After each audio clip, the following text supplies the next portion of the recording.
El río Éufrates vuelve a ocupar los titulares. Su nivel de agua continúa descendiendo y con ello están apareciendo cuevas, estructuras y antiguos vestigios que permanecieron ocultos durante décadas.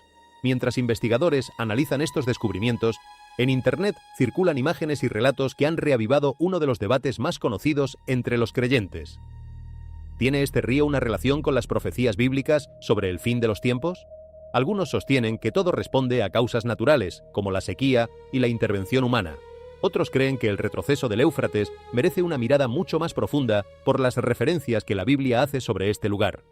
En este estudio analizaremos qué está ocurriendo realmente, qué hallazgos han sido documentados, qué afirmaciones siguen sin confirmarse y por qué el Éufrates continúa siendo uno de los escenarios más observados por quienes estudian las profecías bíblicas. Dale me gusta al video, suscríbete al canal y comencemos. Mientras las aguas del Éufrates seguían retirándose, algo mucho más inquietante comenzó a emerger de entre el barro reseco. Los exploradores que recorrían la zona reportaron el hallazgo de una abertura estrecha, una especie de entrada a una cueva disimulada bajo el lecho agrietado del río, como si alguien la hubiera clausurado deliberadamente siglos atrás. La abertura era angosta, silenciosa, casi tragada por la tierra misma. Sin embargo, parecía conducir hacia un misterio de dimensiones mucho mayores, oculto en las profundidades. Al adentrarse, lo que encontraron fueron paredes de roca fría, pasadizos húmedos que se extendían en múltiples direcciones y túneles que se perdían en una oscuridad absoluta. Cada paso que daban transmitía la certeza de estar ingresando a un mundo olvidado, intacto durante eras, completamente aislado de la mirada humana. La humedad se adhería a la piel. El silencio era tan denso que podía sentirse como una presencia física. Y la oscuridad parecía tener peso propio, como si empujara a los intrusos hacia atrás, advirtiéndoles que no eran bienvenidos. Para muchos creyentes, este descubrimiento evocó de inmediato las palabras de Judas 1:6, donde se habla de ángeles mantenidos en cadenas perpetuas bajo la oscuridad, reservados para el juicio del gran día. ¿Podría esta cueva ser simplemente una formación geológica antigua, un capricho de la naturaleza tallado por el agua y el tiempo? ¿O acaso simboliza algo infinitamente más profundo, una prisión secreta bajo el Éufrates, clausurada desde los orígenes del mundo? La pregunta quedó suspendida en el aire como el eco que rebotaba entre las paredes de piedra. Y lo que vino después la hizo todavía más difícil de responder. Justo en la entrada de la caverna, el equipo de exploración se encontró con algo que transformó el hallazgo de misterioso a absolutamente aterrador. Desde el corazón de las tinieblas, una serpiente colosal de color negro se materializó frente a ellos. Su cuerpo grueso y musculoso permanecía enrollado cerca de la abertura, como si hubiera estado apostada allí durante siglos, aguardando con una paciencia que no pertenece al mundo animal. Sus escamas eran oscuras y pesadas, fundiéndose casi a la perfección con las sombras que la rodeaban. Pero sus ojos brillaban en un rojo intenso, atravesando el silencio como dos brasas encendidas suspendidas en la negrura. Lo que más perturbó a los exploradores no fue únicamente el tamaño del animal, fue su comportamiento. La criatura no huyó, no siseó con agresividad, no desapareció entre las rocas como haría cualquier reptil común al sentirse amenazado. En lugar de eso permaneció inmóvil, observando a los humanos con una calma inquietante, casi sobrenatural, como si comprendiera perfectamente lo que estaba sucediendo, como si supiera quiénes eran y por qué habían llegado hasta allí. Esa mirada fija, inteligente, calculadora, provocó un escalofrío colectivo que ninguno de los presentes pudo ignorar. Era la clase de mirada que te hace sentir que no eres tú quien observa, sino que eres tú el observado. Y eso cambiaba todo. Para muchos creyentes, esta imagen conectó de forma inmediata con el Génesis 3, donde la serpiente aparece como el símbolo primordial del engaño, la tentación y la caída de la humanidad. Aquel reptil en el jardín no era simplemente un animal, era el vehículo de una fuerza que alteró el curso de la historia humana. Y ahora, a la entrada de una cueva sellada bajo el río más profético del planeta, otra serpiente montaba guardia con la misma presencia ominosa. Este detalle transformó la percepción del lugar por completo. La cueva dejó de parecer un sitio arqueológico abandonado y comenzó a sentirse como un umbral custodiado, una puerta que alguien o algo no quería que fuese cruzada. ¿Era esta serpiente simplemente un reptil raro que había encontrado refugio en las profundidades de la tierra?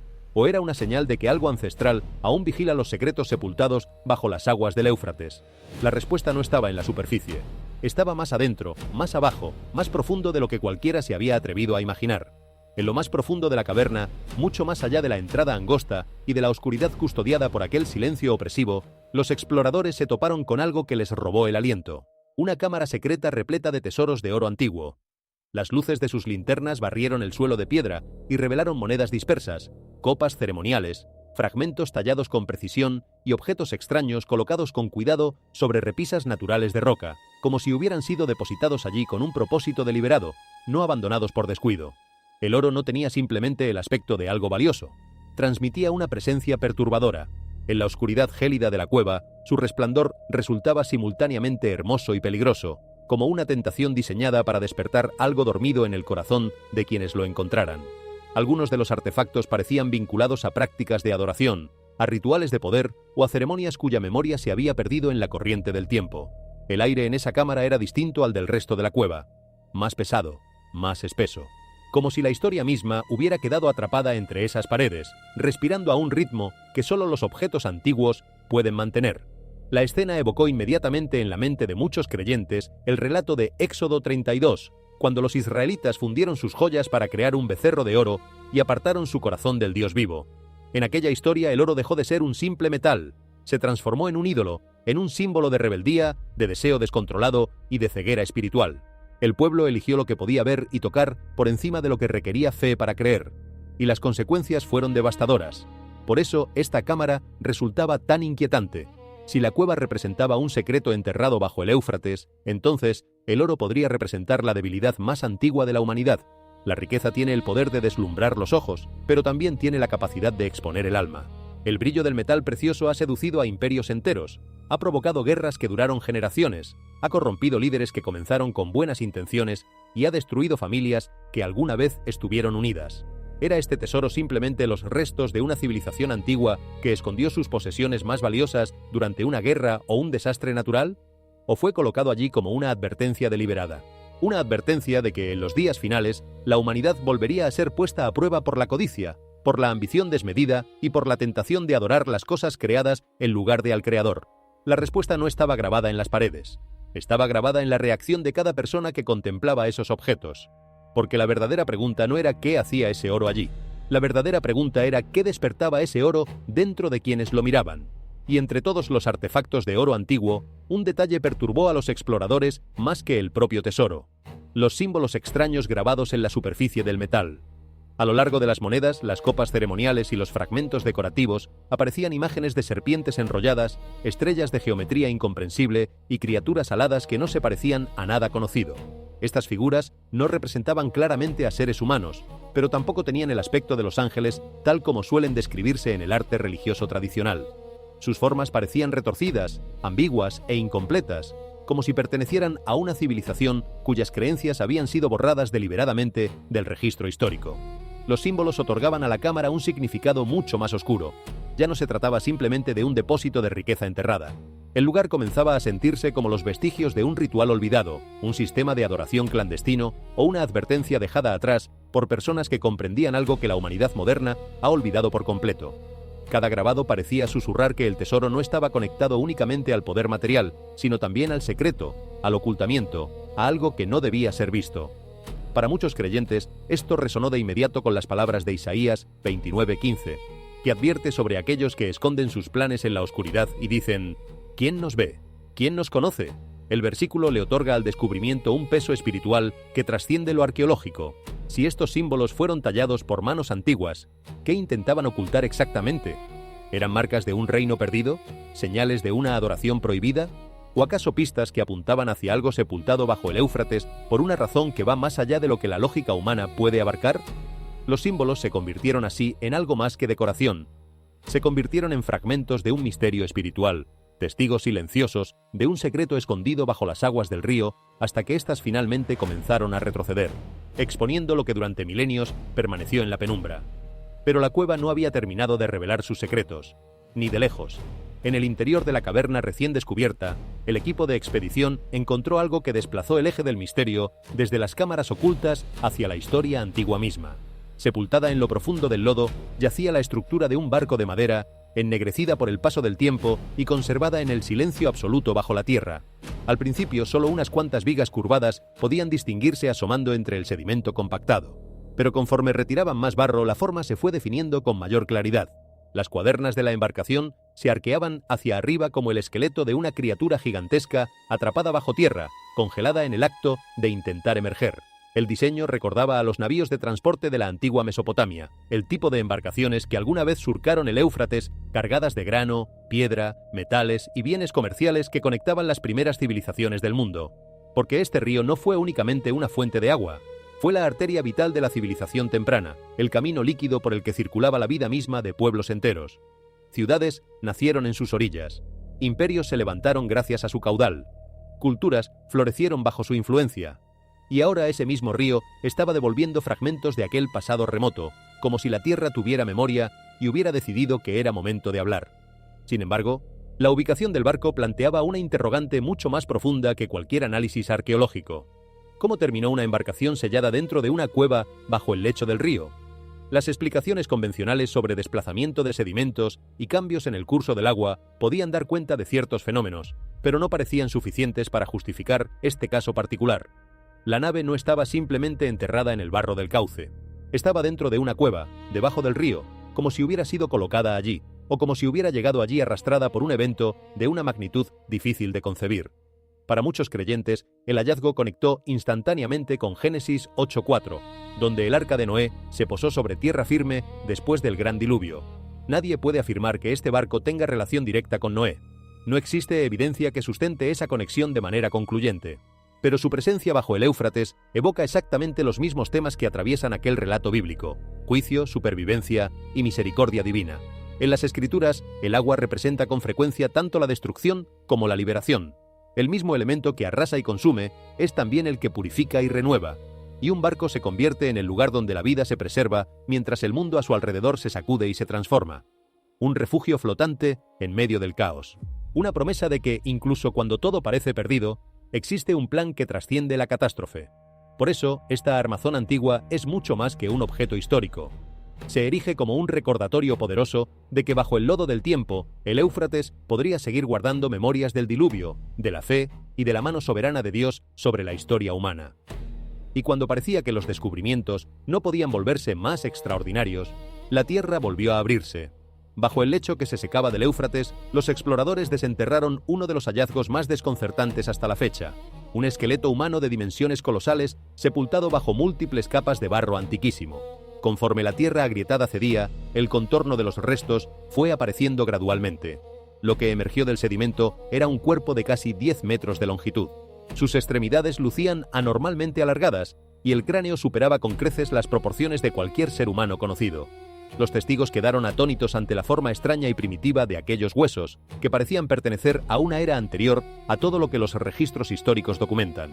El descubrimiento planteó de inmediato una pregunta que nadie podía formular sin sentir un escalofrío recorriéndole la espalda. ¿Podrían estos huesos pertenecer a una raza olvidada que caminó sobre la tierra antes de que la historia comenzara a escribirse? Para muchos creyentes, la imagen resonó con fuerza en un pasaje específico. Génesis 6:4 menciona a los Nefilim, los gigantes que habitaron la tierra en los días previos al diluvio. La escritura los describe como seres que surgieron de una unión que no debería haber ocurrido, una transgresión de límites que alteró el orden natural de la creación. No hay pruebas definitivas que vinculen este esqueleto con los Nefilim.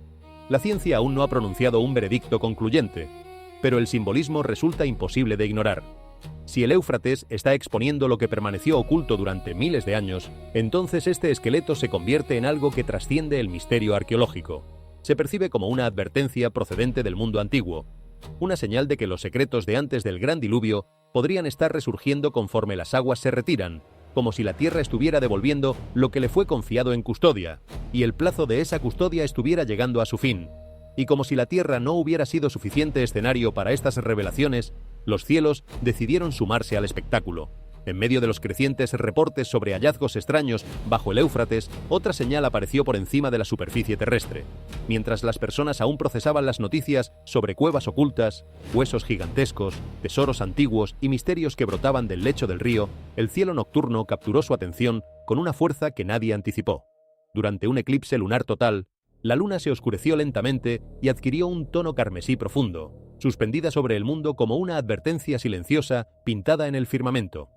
Para muchos, esto no fue simplemente un evento astronómico que podía explicarse con diagramas y ecuaciones.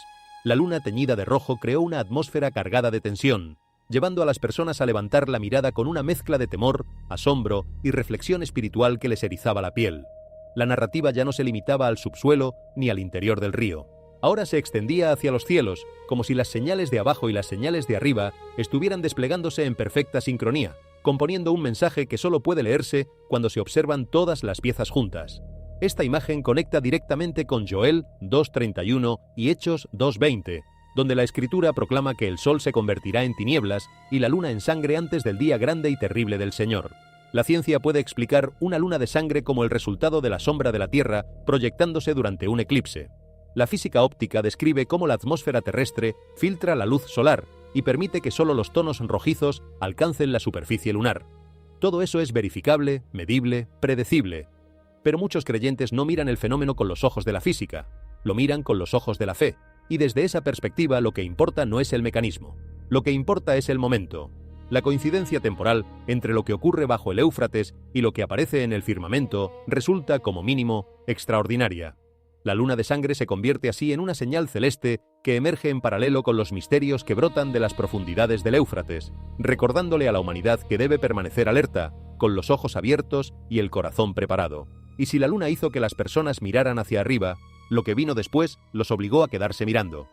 Por encima del Éufrates, mientras los reportes sobre cuevas ocultas, huesos antiguos y descubrimientos inexplicables continuaban propagándose como un incendio en redes sociales y medios de comunicación, testigos afirmaron que formas luminosas comenzaron a manifestarse entre las nubes.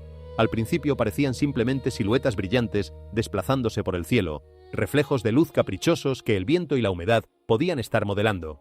Pero conforme la iluminación cambiaba, algunos observadores describieron figuras que se asemejaban a ángeles de pie sobre el río, suspendidos entre la tierra y el firmamento. Otros aseguraron haber visto lo que parecía un rostro mirando hacia abajo sobre las aguas turbulentas, con una expresión que combinaba tristeza, autoridad y una advertencia silenciosa que se sentía más que se veía. La visión provocó que muchas personas se detuvieran donde estaban, incapaces de moverse. Algunos cayeron de rodillas, otros levantaron sus manos en oración espontánea, como si sus cuerpos supieran qué hacer antes de que sus mentes pudieran procesar lo que estaban presenciando. Y muchos sintieron que el cielo y la tierra se aproximaban el uno al otro durante un instante breve e inolvidable, como si el velo que separa lo visible de lo invisible se hubiera adelgazado hasta ser casi transparente. En medio del miedo y la confusión, la imagen trajo consigo tanto sobrecogimiento como consuelo. Era aterrador y reconfortante al mismo tiempo, como una tormenta que limpia el aire aunque sus rayos te obliguen a buscar refugio. Este detalle se conecta con fuerza con Mateo 24:30, donde se dice que la señal del Hijo del Hombre aparecerá en el cielo. Ya sea que se interprete como una formación natural de nubes modelada por las condiciones atmosféricas, como un símbolo espiritual percibido a través del lente de la fe, o como un recordatorio divino dirigido específicamente a esta generación, la escena apunta hacia una verdad central que atraviesa todas las interpretaciones posibles. Incluso cuando la tierra tiembla y aparecen señales que desafían la comprensión, hay algo que permanece por encima de todo, gobernando con soberanía absoluta sobre la creación entera. Cuando todos estos fenómenos inusuales se colocan uno junto al otro, como las piezas de un rompecabezas que nadie pidió resolver, la historia deja de ser una serie de descubrimientos aislados bajo el Éufrates. Se transforma en algo mucho mayor, una reflexión profunda sobre la condición de la vida humana, sobre la fe, el miedo y la conciencia espiritual de una generación que navega en aguas turbulentas. El río que se seca nos recuerda, antes que nada, lo frágil que es realmente el mundo que damos por sentado. El agua, ese elemento que sostiene ciudades enteras, que alimenta campos de cultivo, que da vida a familias y que ha sido la columna vertebral de civilizaciones completas, puede desaparecer gradualmente ante nuestros ojos. Lo que las personas alguna vez consideraron permanente, inamovible, garantizado, puede cambiar sin previo aviso. En ese sentido, el Éufrates se convierte en un símbolo de la dependencia humana. Construimos, comerciamos, viajamos y sobrevivimos gracias a sistemas que nos rodean y que asumimos eternos. Sin embargo, esos sistemas pueden debilitarse, fracturarse y eventualmente colapsar. Esto conecta profundamente con Romanos 8:22, que dice que toda la creación gime a una. La tierra misma parece cargar sobre sus hombros el peso de las decisiones humanas, del conflicto entre naciones, de la degradación acumulada a lo largo de los siglos. No es solo un río el que se agota. Es la tierra la que exhala un suspiro de cansancio, como si estuviera diciendo algo que preferimos no escuchar. La cueva bajo el lodo habla de otro aspecto de la existencia humana, las cosas ocultas. Cada generación tiene secretos enterrados bajo la superficie, historias olvidadas, deseos corrompidos y preguntas espirituales que las personas evitan confrontar. Lucas 12:2 declara que nada que esté cubierto permanecerá escondido. Ya sea que la cueva se interprete como arqueología pura o como simbolismo puro, apunta hacia la misma verdad. Lo que se entierra no siempre permanece enterrado. Tarde o temprano, la tierra devuelve lo que le confiaste, y a veces lo devuelve en el momento exacto en que menos lo esperas y más lo necesitas. La serpiente a la entrada añade una advertencia sobre el engaño que resulta imposible desestimar. La humanidad siempre ha enfrentado voces que se presentan como poderosas, ancestrales o envueltas en un halo de misterio. No toda señal debería seguirse a ciegas. No todo prodigio conduce a la verdad. Por eso el discernimiento importa más que la curiosidad. En 1 Juan 4:1 se les dice a los creyentes que no crean a todo espíritu, sino que los pongan a prueba. Ese versículo convierte la historia en algo más seguro y más equilibrado. Los eventos extraños deberían conducir a las personas hacia la sabiduría, no hacia el pánico descontrolado. La cámara de oro se conecta directamente con la ambición que habita en el corazón humano. El oro puede representar belleza, historia y valor legítimo, pero también puede exponer la codicia que llevamos dentro, esa sed que nunca se sacia por mucho que se beba. En la vida moderna, incontables personas siguen midiendo el éxito exclusivamente por la riqueza acumulada, la fama alcanzada y el control ejercido sobre otros. Sin embargo, las Escrituras advierten en Mateo 6:21 que donde esté tu tesoro, allí estará también tu corazón. El tesoro bajo el Éufrates se convierte, por lo tanto, en un espejo que no refleja rostros, sino prioridades. Un espejo que pregunta sin palabras, ¿qué es lo que verdaderamente adoras? El barco antiguo y los huesos colosales apuntan hacia la memoria, hacia ese sentido de perspectiva que perdemos cuando nos sumergimos demasiado en lo inmediato. Nos recuerdan que la humanidad es pequeña comparada con la vastedad del tiempo. Las civilizaciones se levantan, colapsan y dejan atrás fragmentos que el polvo cubre hasta que alguien los encuentra por accidente o por destino. El Salmo 90:12 le pide a Dios que nos enseñe a contar nuestros días para que podamos alcanzar un corazón sabio. Ese versículo encaja perfectamente con este misterio, porque cada descubrimiento bajo el río nos recuerda con contundencia que la vida es temporal, que nuestro paso por este mundo es breve, y que lo que hacemos con ese tiempo limitado es la única pregunta que realmente importa al final. La luna de sangre y las formas luminosas en el cielo desplazan el foco desde la tierra hacia las alturas. Lucas 21:25 habla de señales en el sol, la luna y las estrellas, mientras las naciones experimentan angustia y desconcierto. Pero el propósito de esas imágenes no es generar terror paralizante, es despertar la atención, sacudir la complacencia, interrumpir la rutina con un recordatorio de que hay dimensiones de la realidad que normalmente ignoramos porque estamos demasiado ocupados con lo urgente para prestar atención a lo importante. Al final del día, estas señales no deberían empujar a nadie hacia predicciones desenfrenadas ni hacia profecías inventadas en el calor del momento. Las Escrituras mismas son claras al respecto. En Mateo 24:36 se dice que nadie conoce ni el día ni la hora. El mensaje más seguro, más responsable y más honesto es este: mantente despierto, mantente humilde y mantente cerca de Dios. Como dice 1 Tesalonicenses 5:6, no durmamos como los demás, sino permanezcamos vigilantes y sobrios. La lección detrás de estos eventos inusuales no es que la humanidad deba entrar en pánico colectivo, fabricar predicciones sensacionalistas o perseguir cada señal misteriosa como si fuera la última pieza del rompecabezas profético. La lección más profunda, la que realmente merece atención, es que las personas deben aprender a vivir con humildad, con sabiduría y con una conciencia espiritual que no se apague cuando las circunstancias se calman. Ya sea que estos reportes se interpreten como eventos naturales con explicaciones científicas, como advertencias simbólicas que resuenan con textos ancestrales o como recordatorios de verdades bíblicas que nunca dejaron de ser relevantes, todos apuntan hacia una sola pregunta: ¿qué está sucediendo dentro del corazón humano? En primer lugar, a la humanidad se le recuerda que el mundo no está completamente bajo control humano. Los ríos pueden secarse, las civilizaciones pueden desvanecerse como sombras al amanecer, y las cosas que permanecieron enterradas durante siglos pueden salir a la luz de un momento a otro, sin permiso y sin previo aviso. Esto debería humillarnos. Proverbios 3:5 enseña a los creyentes a confiar en el Señor en lugar de apoyarse exclusivamente en su propio entendimiento. El conocimiento humano es valioso, enormemente valioso, pero no es completo. La ciencia puede estudiar la Tierra, la historia puede examinar el pasado. Pero la fe pregunta qué revelan todas estas cosas sobre nuestra dependencia de algo que trasciende nuestras capacidades. En segundo lugar, estos eventos advierten a las personas que no se dejen gobernar por el miedo. Las señales extrañas pueden generar confusión, rumores descontrolados y reacciones emocionales que se propagan más rápido que la información verificada. Pero 2 Timoteo 1:7 dice que Dios no nos ha dado un espíritu de temor, sino de poder, de amor y de dominio propio. Eso significa que la respuesta correcta no es la histeria colectiva, sino el discernimiento sereno.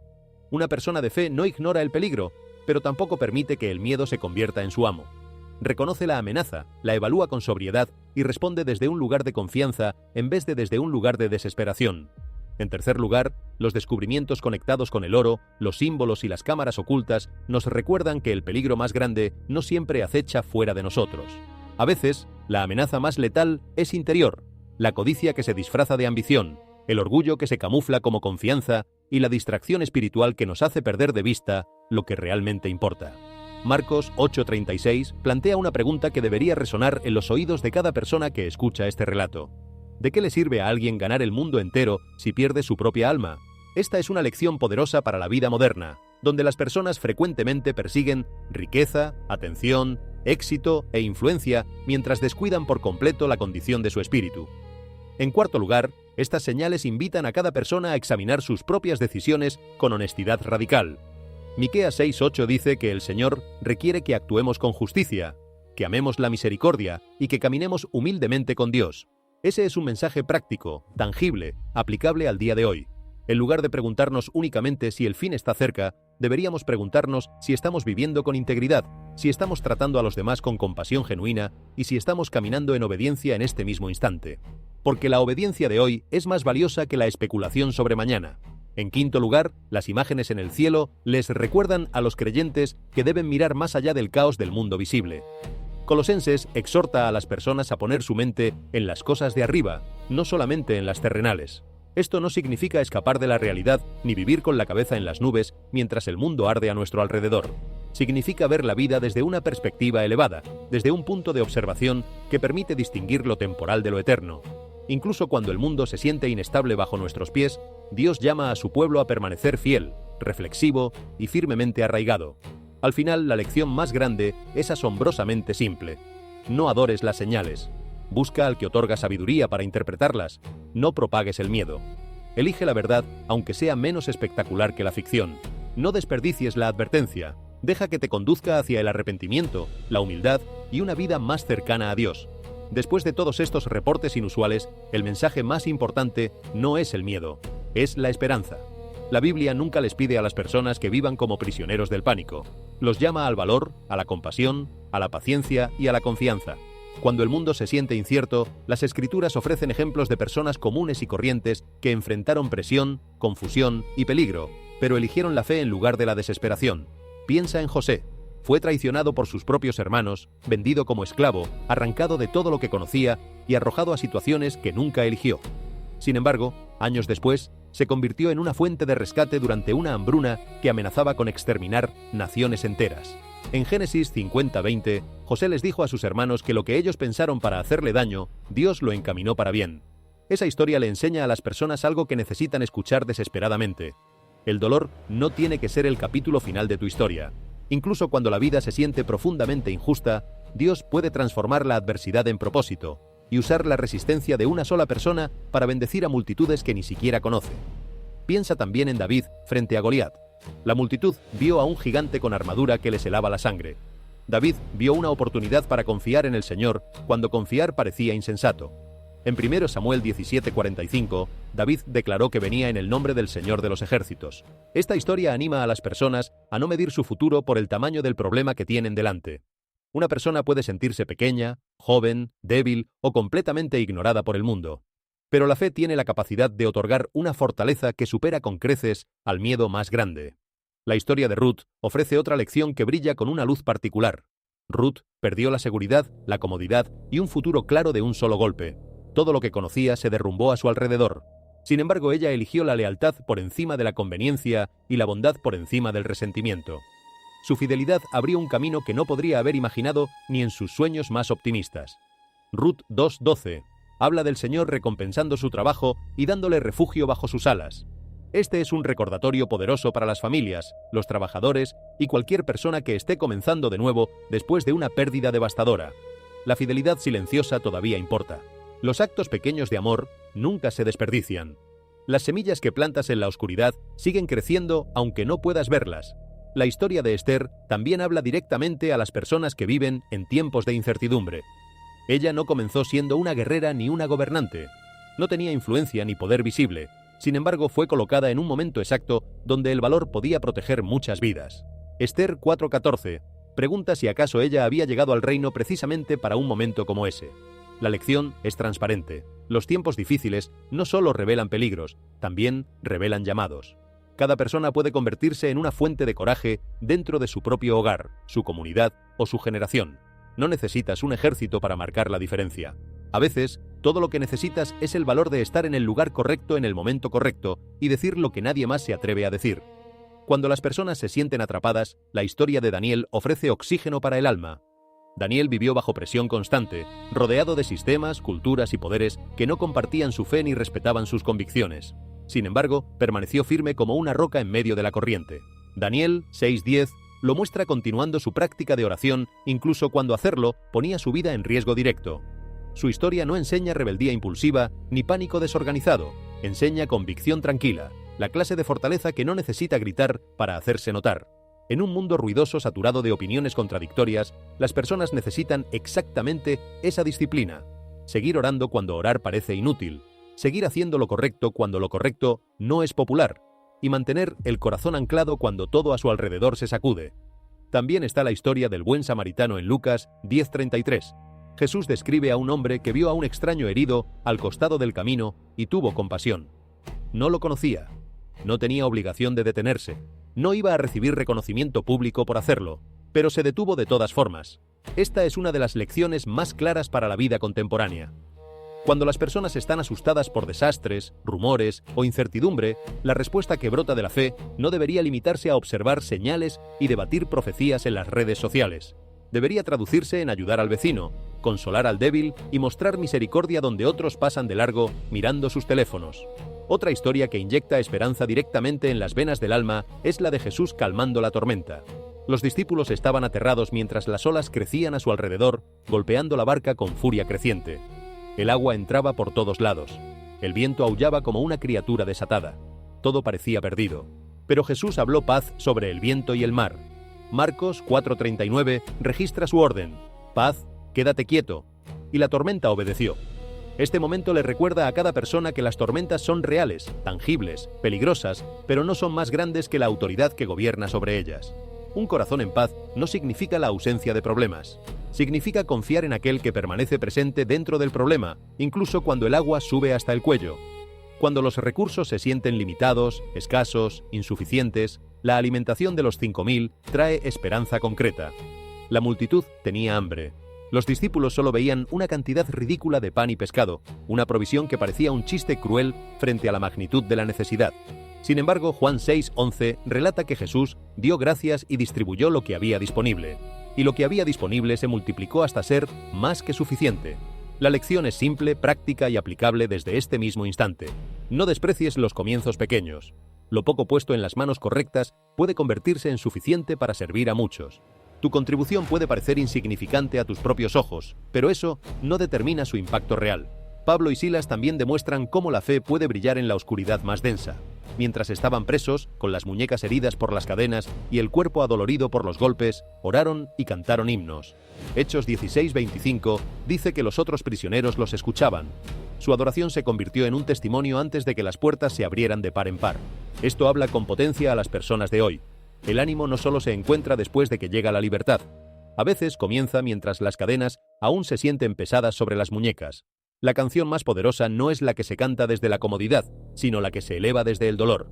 El profeta Habacuc ofrece uno de los ejemplos más sólidos de fe inquebrantable que se pueden encontrar en toda la Escritura.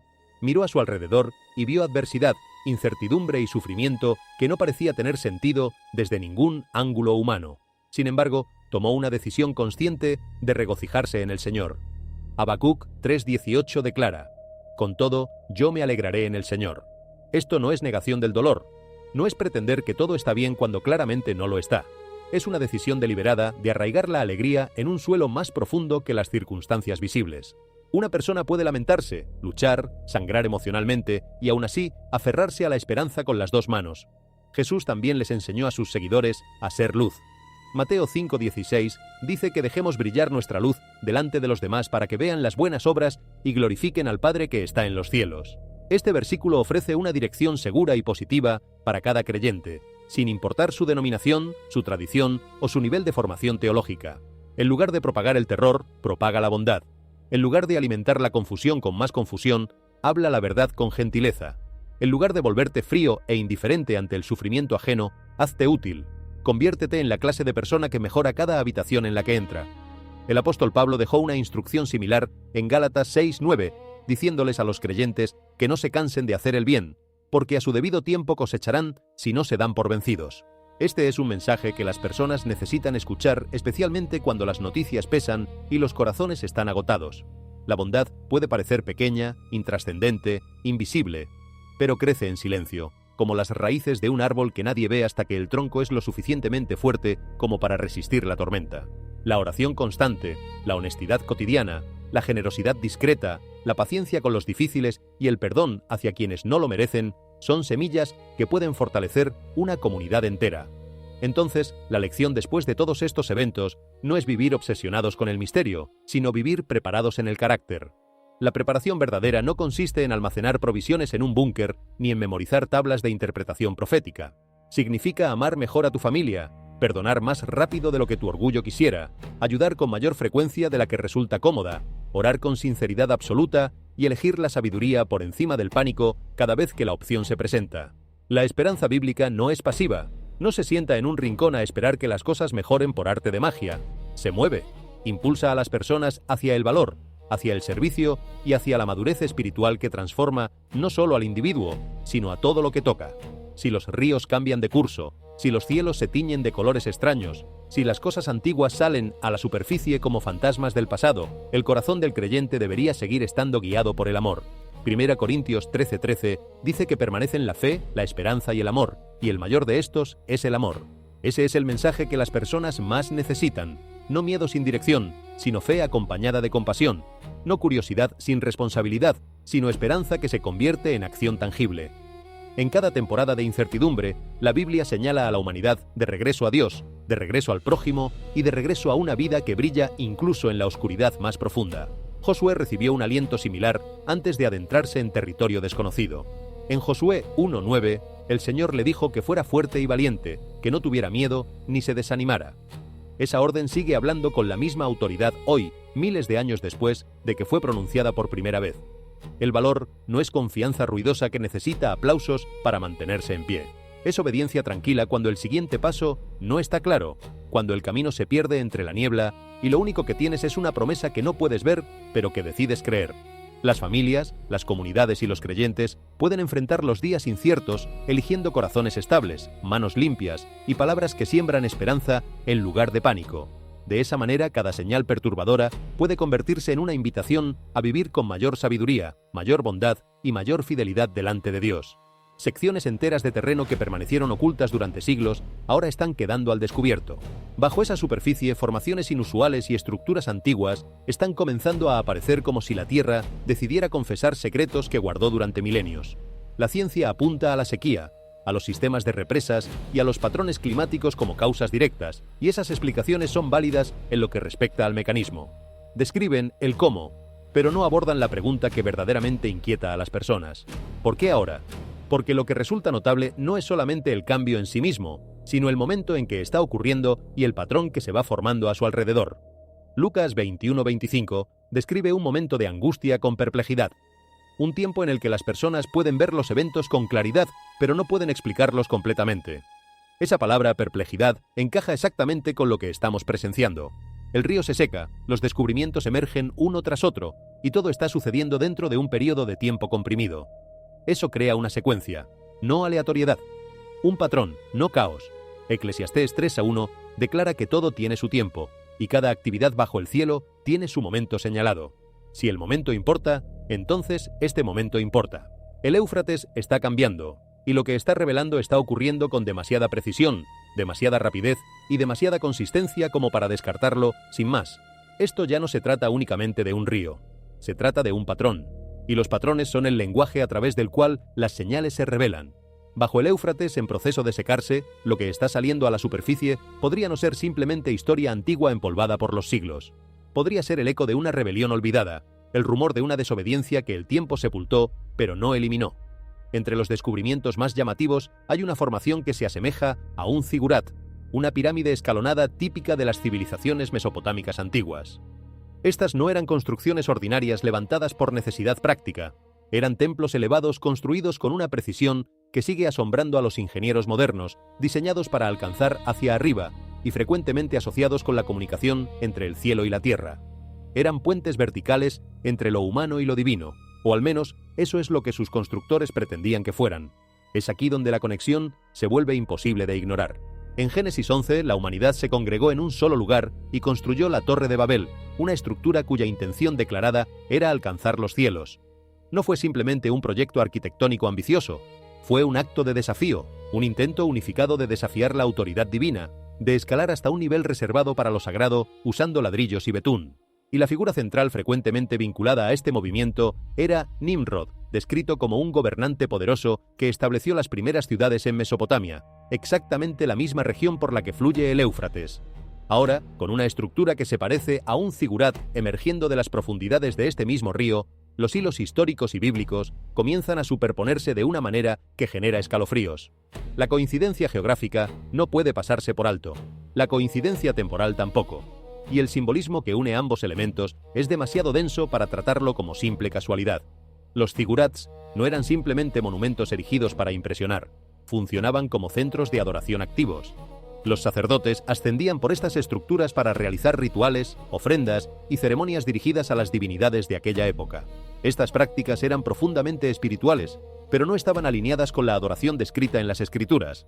En cambio, estaban frecuentemente asociadas con la idolatría, con rituales ocultos y con sistemas que reemplazan la verdad con creencias construidas por manos humanas para servir a agendas humanas.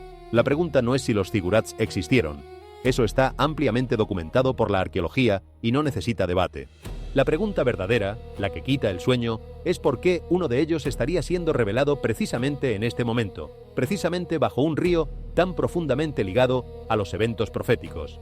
La ubicación importa, el momento importa, el patrón importa, porque cuando una estructura vinculada a sistemas de adoración antiguos, posiblemente conectada con Babel, posiblemente conectada con Nimrod, reaparece conforme el Éufrates se seca, obliga a una consideración mucho más profunda, no solo de la historia como disciplina académica, sino de lo que esa historia representaba, un sistema de adoración construido al margen de Dios, una estructura diseñada para alcanzar el cielo sin sumisión, un patrón de rebelión que comenzó al principio de los tiempos. Y ahora algo que se asemeja a ese mismo sistema está siendo descubierto nuevamente, como si la Tierra estuviera vomitando un secreto que ya no puede contener. Deja tu comentario abajo. ¿Crees que esto es simplemente una estructura antigua o algo con un significado que va mucho más allá? ¿Qué sucede cuando la señal más perturbadora no está bajo el río, sino por encima de él? Mientras la atención del mundo permanece concentrada en lo que se está desenterrando a lo largo del Éufrates, otra capa de reportes comienza a emerger. Esta vez, no desde el suelo, sino desde el cielo. En grabaciones recientes y testimonios de testigos oculares que circulan por Internet, hay afirmaciones sobre una figura alada desplazándose a través del horizonte. No como un ave, no como ningún tipo de aeronave conocida, sino como algo descrito como grande, silencioso y marcadamente no humano en su forma de moverse por el aire. Las descripciones mantienen una consistencia notable entre diferentes testimonios que provienen de fuentes no conectadas entre sí. Una envergadura amplia, un movimiento lento y controlado, ninguna propulsión visible, ningún sonido que coincida con vuelo mecánico. La figura aparece brevemente como un parpadeo en la periferia de la visión, y luego se desvanece, dejando detrás más preguntas que respuestas. No hay verificación científica confirmada para estos avistamientos. No hay identificación oficial de ninguna agencia gubernamental o institución académica. Pero el patrón de reportes es lo que atrae la atención, porque se repite con una frecuencia y una coherencia que dificulta el descarte inmediato. Porque para muchos, esta imagen no es desconocida. En los textos sagrados, los seres alados no son inusuales. Los ángeles son frecuentemente descritos con alas, moviéndose entre dimensiones, apareciendo y desapareciendo sin explicación que la mente humana pueda procesar completamente. Pero la relevancia del Éufrates no se detiene en la historia antigua. Se extiende hasta las escrituras proféticas con una intensidad que pocas personas anticipan. En Génesis 2:14, el Éufrates es nombrado como uno de los 4 ríos que fluían desde el Edén, el mismísimo comienzo del relato bíblico. Ese dato por sí solo lo distingue de cualquier otro cuerpo de agua en el planeta. No es simplemente un río de naciones y civilizaciones, es un río conectado a los orígenes mismos de la existencia, tal como las Escrituras la describen. A lo largo del Antiguo Testamento aparece una y otra vez como una línea fronteriza, un límite de reinos, un marcador de territorio, una línea divisoria entre poderes que competían por el dominio del mundo conocido. Representa control, expansión y restricción, todo al mismo tiempo. Era la línea que no debías cruzar a menos que estuvieras preparado para enfrentar lo que había al otro lado. Pero es en el libro del Apocalipsis donde el significado se intensifica hasta un nivel que estremece. El Éufrates deja de ser simplemente la frontera entre naciones. Se convierte en una frontera de contención. En Apocalipsis 9:14 se describe algo como atado junto al río, retenido, restringido, impedido de moverse hasta un momento específico determinado de antemano. Después, en Apocalipsis 16:12, el río mismo se describe secándose, no como un desastre aleatorio provocado por el azar, sino como preparación deliberada, como un paso calculado, una transición antes de que algo se despliegue. Eso es lo que hace al Éufrates diferente de cualquier otro río sobre la faz de la tierra. Aparece al comienzo de la Biblia y vuelve a aparecer al final. Está ligado a la creación y ligado a la conclusión. Y ahora, en el momento presente que tú y yo estamos viviendo, este mismo río cargado de historia y marcado por la profecía está cambiando físicamente de una manera que el mundo entero puede observar en tiempo real. La pregunta ya no es simplemente por dónde fluye este río o cuánta agua lleva. La pregunta es, ¿por qué importa precisamente ahora? Porque si un lugar ha cargado significado a través de miles de años, desde el Edén hasta los imperios, desde los imperios hasta la profecía, entonces cualquier cambio en ese lugar nunca es meramente ambiental. Es significativo a un nivel que trasciende la hidrología y la geopolítica. Conforme el río retrocedía, algo más avanzó. No una estructura, no un descubrimiento que pudiera verse o tocarse, sino un sonido que no pertenecía a ese lugar. Un sonido que no debería existir donde fue capturado. Un fragmento de audio breve apareció en Internet, supuestamente grabado cerca de una sección recién expuesta del Éufrates. No había nada visualmente dramático en la grabación, ninguna figura, ningún equipo de excavación confirmado, ninguna marca oficial de ninguna institución. Solo un encuadre silencioso interrumpido por algo profundamente desconcertante. El audio no se comporta como ruido ambiental normal. Sube de forma desigual, se quiebra, regresa, casi como si estuviera luchando por abrirse paso a través de algo sólido. Algunos oyentes lo describieron como un lamento distante, pero no emocional, no expresivo de la manera en que un ser humano se lamentaría. Más bien como una vibración forzada, como si el sonido mismo estuviera siendo empujado a través de un espacio estrecho que no quería dejarlo pasar. Otros notaron algo aún más perturbador. El sonido no se dispersaba hacia afuera como lo haría un ruido normal en un espacio abierto. Se mantenía contenido, repitiéndose en ráfagas cortas, como si estuviera rebotando dentro de una cámara cerrada bajo la superficie. Ese detalle cambió la conversación por completo, porque el espacio abierto absorbe el sonido, el espacio confinado lo atrapa, y lo que sea que producía ese audio sonaba atrapado. Sonaba como algo que intentaba ser escuchado desde un lugar del que no podía escapar. Ningún equipo verificado se ha presentado públicamente para confirmar la grabación. Ningún segundo ángulo ha aparecido para corroborarla. Ningún metraje continuo respalda la afirmación. Solo un fragmento, crudo, aislado e imposible de rastrear completamente. Pero esa es exactamente la razón por la que se propagó con la velocidad que lo hizo. No porque demostrara algo de manera concluyente, sino porque no se explicaba a sí mismo. Dejaba un vacío que la mente humana necesita desesperadamente llenar. Y ese vacío es precisamente lo que mantiene a las personas reproduciendo el clip una y otra vez. En cuestión de horas, la grabación apareció en múltiples plataformas. Las reacciones se dividieron casi de inmediato, como un río que encuentra una roca en medio de su cauce. Analistas señalaron inconsistencias en los patrones de onda, sugiriendo alteración digital. Otros argumentaron que la distorsión por sí sola no equivale a fabricación, que los entornos desconocidos pueden producir acústicas desconocidas que nuestros modelos de referencia simplemente no reconocen. Pero ninguno de los dos lados pudo cerrar el caso definitivamente, porque la verdadera tensión no está únicamente en si el audio es real o fabricado, está en por qué se siente equivocado. No es fuerte, no es agresivo, simplemente está fuera de lugar, como si no perteneciera al mundo abierto, como si se hubiera filtrado desde un sitio que no tiene acceso autorizado a la superficie. Y eso es lo que mantiene a las personas regresando al clip, reproduciéndolo con audífonos a todo volumen a las 3 de la madrugada. No buscan claridad técnica, buscan confirmación.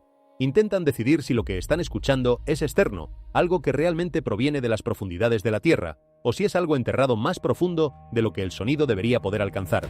Algo que resuena no solo en los oídos, sino en un lugar mucho más primitivo de la conciencia humana. Ninguna conclusión oficial, ninguna declaración final de ninguna autoridad reconocida. Solo una pregunta que sigue regresando, cada vez con más fuerza, como un eco que se niega a desvanecerse. Si esto fue fabricado, ¿por qué suena tan específico, tan particular, tan diferente de cualquier otro engaño auditivo que Internet haya producido? Y si no fue fabricado, ¿por qué fue escuchado ahora, en este momento, en este lugar, junto a este río? Deja tu opinión sincera abajo. ¿Real o fabricado? ¿Coincidencia o algo completamente diferente? Si el sonido levantó preguntas, las escrituras ofrecen contexto. En el libro del Apocalipsis, el río Éufrates no se describe como un elemento de fondo simbólico sin peso propio. Se nombra como un lugar específico de contención, una ubicación donde algo es restringido, no por casualidad, sino por mandato directo. En otro momento de la historia sagrada, la naturaleza misma se convirtió en señal. En el libro del Éxodo, Egipto experimentó plagas aterradoras antes de que el juicio cayera sobre la tierra como un martillo sobre un yunque. Primero vinieron las ranas. Éxodo 8:6 relata cómo las ranas subieron y cubrieron toda la tierra de Egipto. Las criaturas inundaron hogares, calles y ríos hasta que la tierra entera quedó abrumada bajo una marea viviente de anfibios. Pero la advertencia no terminó con las ranas. Era solo el comienzo. Poco después llegaron las langostas. Éxodo 10 describe enjambres tan masivos que oscurecieron el cielo mismo, convirtiendo el día en noche artificial. Las langostas devoraron cada planta que quedaba en pie, dejando la tierra pelada como un hueso al sol. Los sirvientes del faraón clamaron aterrados mientras Egipto se desmoronaba bajo oleada tras oleada de señales que no podían ser ignoradas por más terco que fuera el corazón que las presenciaba. El profeta Joel describió posteriormente una escena similar con palabras que se adhieren a la memoria como una cicatriz. Lo que dejó el enjambre de langostas, lo devoraron las langostas grandes. Joel 1:4. A lo largo de toda la Biblia, las plagas que involucraban criaturas de la tierra nunca se presentaron como desastres aleatorios sin propósito ni dirección. Se convirtieron en advertencias, en momentos donde la humanidad fue forzada a detenerse y reconocer que algo más profundo estaba desenvolviéndose detrás del telón visible de los eventos. Ahora, conforme el Éufrates se seca exactamente, donde Apocalipsis 16:12 lo anticipó, muchos formulan la misma pregunta escalofriante que debió mantener despiertos a los egipcios hace milenios. ¿Son estos únicamente eventos ambientales explicables por modelos climáticos y datos hidrológicos? ¿O son ecos de advertencias que fueron escritas miles de años atrás, resonancias de un patrón que se repite no porque la historia sea circular, sino porque la humanidad insiste en cometer los mismos errores? Por las noches, el croar sigue elevándose desde las riberas del río, constante, interminable, inquietante. Y para algunas personas ese sonido se parece cada vez menos a la naturaleza siguiendo su curso habitual, y cada vez más a la historia repitiéndose con una puntualidad aterradora. Y las advertencias no se detuvieron en las riberas. Conforme el Éufrates continuaba retrocediendo, una abertura recién expuesta apareció bajo capas de tierra agrietada y sedimento endurecido. Al principio, los investigadores creyeron que se trataba simplemente de otra cámara colapsada perteneciente a alguna civilización antigua, un hallazgo interesante, pero rutinario para la arqueología de la región. Pero en el instante en que el equipo científico descendió al pasaje subterráneo, la atmósfera cambió de una manera que ninguno de ellos pudo explicar satisfactoriamente después. La temperatura descendió de golpe. No el frescor normal que se espera al entrar en una cueva subterránea, donde la ausencia de luz solar genera un ambiente naturalmente más frío. Esto era diferente. Era un frío cortante, antinatural, que atravesó sus cuerpos en cuestión de segundos, como si el aire mismo hubiera sido congelado por algo que no tenía nada que ver con la termodinámica convencional. Varios investigadores describieron después la atmósfera como pesada, casi imposible de respirar, como si la presión misma estuviera acumulándose bajo la Tierra, comprimiendo el espacio, aplastando la sensación de normalidad que habían llevado consigo desde la superficie. Los haces de sus linternas penetraron más profundamente en la oscuridad, empujando contra una negrura que parecía tener densidad propia, como si la luz tuviera que esforzarse para avanzar, como si la oscuridad no fuera simplemente ausencia de luz, sino una presencia activa que resistía la intrusión. Finalmente la cámara se abrió lo suficiente como para revelar lo que había permanecido escondido allí durante siglos, quizás milenios, quizás desde un principio que la mente humana no puede calcular.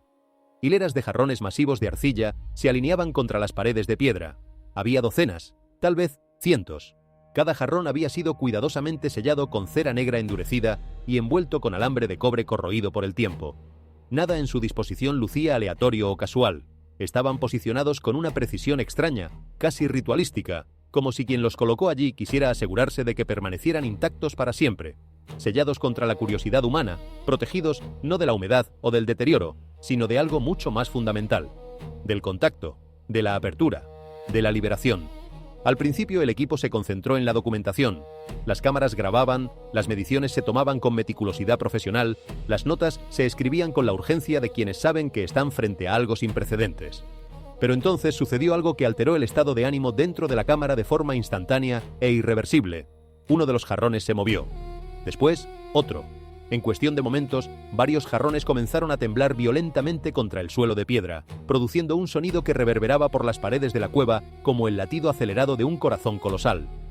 Los investigadores se paralizaron mientras los crujidos resonaban a través de las paredes rocosas.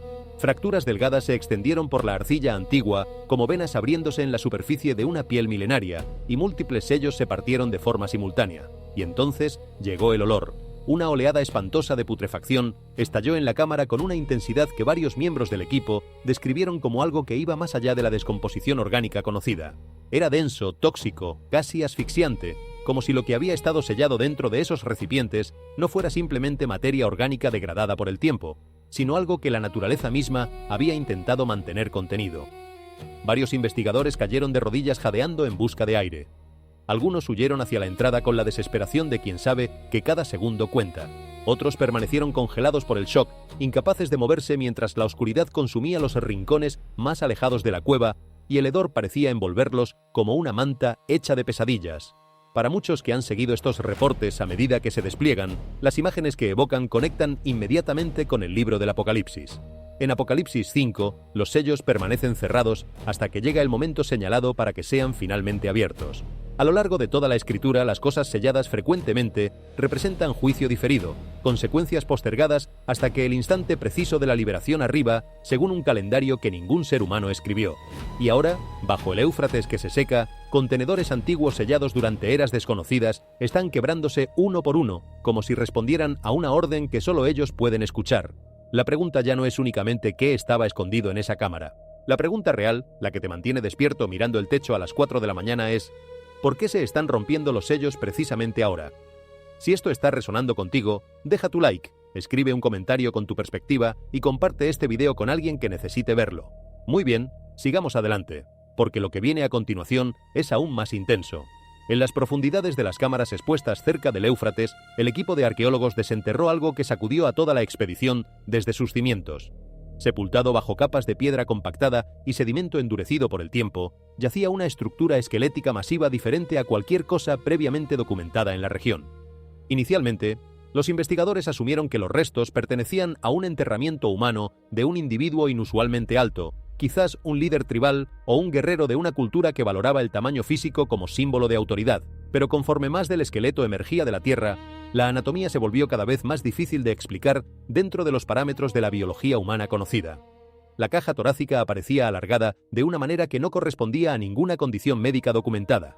Los huesos de los brazos se extendían mucho más allá de las proporciones humanas normales, como si el cuerpo hubiera sido diseñado para una función que los seres humanos modernos no pueden realizar. Sin embargo, el hallazgo más perturbador se localizaba cerca de la espalda superior. Adheridas directamente a los omóplatos, había estructuras óseas largas y curvadas que se asemejaban a alas. No eran tallas decorativas colocadas junto al cuerpo como ofrendas funerarias. No eran fragmentos sueltos dispersados en la cercanía por el colapso del terreno. Las formaciones parecían físicamente conectadas al esqueleto mismo, como si formaran parte integral de la anatomía de lo que fuera que yacía allí enterrado. Algunos científicos sugirieron que podrían ser deformidades óseas o modificaciones rituales practicadas por alguna cultura antigua que alteraba los cuerpos de sus líderes después de la muerte como parte de sus ceremonias funerarias. Otros argumentaron que los restos podrían pertenecer a múltiples esqueletos mezclados a lo largo del tiempo por el movimiento del sedimento y la presión de la tierra. Pero ninguna de las explicaciones encajaba completamente con lo que estaban observando. Los huesos no se correspondían con la anatomía humana, ni con la de aves, ni con la de ninguna especie conocida que haya sido catalogada por la zoología o la paleontología modernas. Conforme las imágenes filtradas se propagaron por Internet con la velocidad de un rayo, muchas personas conectaron inmediatamente el descubrimiento con avistamientos misteriosos reportados alrededor del mundo durante años. Figuras resplandecientes apareciendo a gran altitud sobre las nubes, siluetas oscuras con forma de alas desplazándose silenciosamente a través del cielo nocturno, videos capturando formas inexplicables que muchos aseguraban se parecían a seres alados sobrevolando el horizonte. Las escrituras contienen referencias misteriosas a seres celestiales a lo largo de sus páginas. Isaías 14 y Apocalipsis 12 describen la caída de Lucifer y los ángeles expulsados del cielo. Génesis 6 también habla de un tiempo en que una corrupción de origen sobrenatural se extendió por la tierra antes del diluvio, alterando el orden natural de maneras que el texto describe con una brevedad que solo aumenta su poder perturbador. Durante siglos, muchos interpretaron estos pasajes como puramente simbólicos, como metáforas diseñadas para transmitir verdades espirituales a través de imágenes comprensibles. Pero ahora, bajo uno de los ríos con mayor carga profética en toda la Biblia, se han desenterrado restos que no parecen ser completamente humanos ni completamente animales, sepultados en las profundidades como si alguien o algo los hubiera escondido deliberadamente del mundo, lo cual plantea una posibilidad que eriza cada fibra del cuerpo. Deja tu comentario abajo con lo que piensas. Pero el cielo no fue el único lugar donde las personas afirmaron ver algo que desafiaba toda explicación racional. Cerca de una de las secciones más profundas del Éufrates, investigadores que realizaban escaneos submarinos comenzaron a detectar movimiento inusual a lo largo del lecho del río. Al principio las lecturas del sonar parecían inestables, erráticas, como si algo de dimensiones considerables se estuviera desplazando lentamente bajo el barro, perturbando los sedimentos con su movimiento. Las líneas en las pantallas oscilaban de maneras que los técnicos no habían visto antes en esa clase de entorno acuático. Luego, la señal cambió de dirección repentinamente y se precipitó hacia las cámaras a una velocidad aterradora, como un depredador que ha dejado de acechar y ha decidido atacar. Fue entonces cuando lo vieron. Durante apenas unos momentos, una criatura gigantesca emergió bajo las aguas oscuras antes de desaparecer nuevamente en las profundidades del río, como si hubiera sido tragada por la noche líquida. Los testigos describieron un híbrido espantoso diferente a cualquier especie conocida que la biología moderna haya catalogado. Su cuerpo parecía parcialmente pisciforme, cubierto de escamas oscuras y resbaladizas que brillaban brevemente cuando la luz las alcanzaba. Sin embargo, porciones de su estructura se asemejaban más a un reptil de dimensiones colosales, como algo que debería haberse extinguido hace millones de años, pero que se negaba a desaparecer. Una cola larga y musculosa cortaba el agua con violencia, mientras extremidades gruesas provistas de garras se hicieron brevemente visibles cerca de la superficie, agitando el agua turbia a su alrededor. Pero lo que perturbó a todos más profundamente fueron los ojos de la criatura. Varios investigadores afirmaron que los ojos brillaban intensamente bajo el agua, emitiendo una luz pálida antinatural que se reflejaba directamente hacia las cámaras antes de que el ser se desvaneciera de regreso a la oscuridad como si nunca hubiera estado allí. Un testigo describió la mirada como inteligente, casi depredadora en su fijeza. No era la mirada vacía de un pez atrapado por la luz. Era la mirada de algo que sabía que estaba siendo observado y que eligió mostrarse durante el tiempo exacto que consideró necesario antes de retirarse a su territorio.